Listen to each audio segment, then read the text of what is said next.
ఏమైంది స్మెల్ చూస్తుంది ఏందని అనుకుంటున్నారా? వీడియో మొత్తం చూడండి, మీకే అర్థమైంది. ఒక 20 days బ్యాక్ నేను రాగి లడ్డూలు చేసిన, హెల్దీ ఫుడ్ అని చెప్పేసి. అప్పుడు కొంచెం బెల్లం తీసుకొని కొంచెం ఫస్ట్ టైం అని చెప్పి ట్రై చేసిన. మంచిగా వచ్చినాయి. సున్నుండలు ఎట్లా వస్తాయి, మెత్తగా నోట్లు వేసుకొని కరిగిపోయినాయి, అట్లా వచ్చినాయి అనమాట. చేసిన రోజే అయిపోయినాయి. ఆ రోజే మేము అందరం తినేసరికి అయిపోయినాయి. మేము ముగ్గురు, నేను, మా హస్బెండ్, మా బాబు ముగ్గురు తినేసరికి అయిపోయినాయి. కొంచెమే చేసిన కదా, అరే మొత్తం అయిపోయినాయి ఎమ్మట అని చెప్పేసి ఈసారి ఎక్కువ తీసుకొని చేసిన అనమాట. అసలు ఏమైందో తెలియదులే కానీ మా ఆడబిడ్డ డెలివరీ అయిందని చెప్పేసి లాస్ట్ వీడియోస్లో పెట్టిన కదా, ఊరికెళ్ళి మేము వచ్చేలోపు లడ్డూలన్నీ ఇట్లా అయిపోయినాయి అనమాట. మొత్తం బూజు బట్టి మొత్తం స్మెల్ కిచెన్లోకి వెళ్ళగానే ఘోరంగా స్మెల్ వస్తుంది. ఒక్క 2 daysలోనే ఇంతగానం ఖరాబ్ అయినాయి అని డౌట్ వచ్చింది నాకు.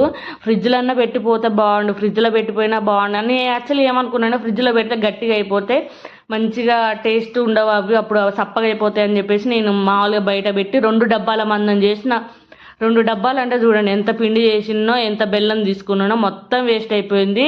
ఈ వీడియో కానీ మా ఆయన చూస్తే నన్ను అయితే ఏమో కొట్టుడు కొడతాడు, పిచ్చ కొట్టుడు కొడతాడు, తిడతాడు కూడా నన్ను. అట్లా ఉంటుంది నా పనితనం. ఏం చేస్తాను చెప్పండి, మా ఆయన చూసేలోపు ఇవి పడేయాలి, అట్లుంటుంది నా పని. అలాగే ఎవరు చేయకండి.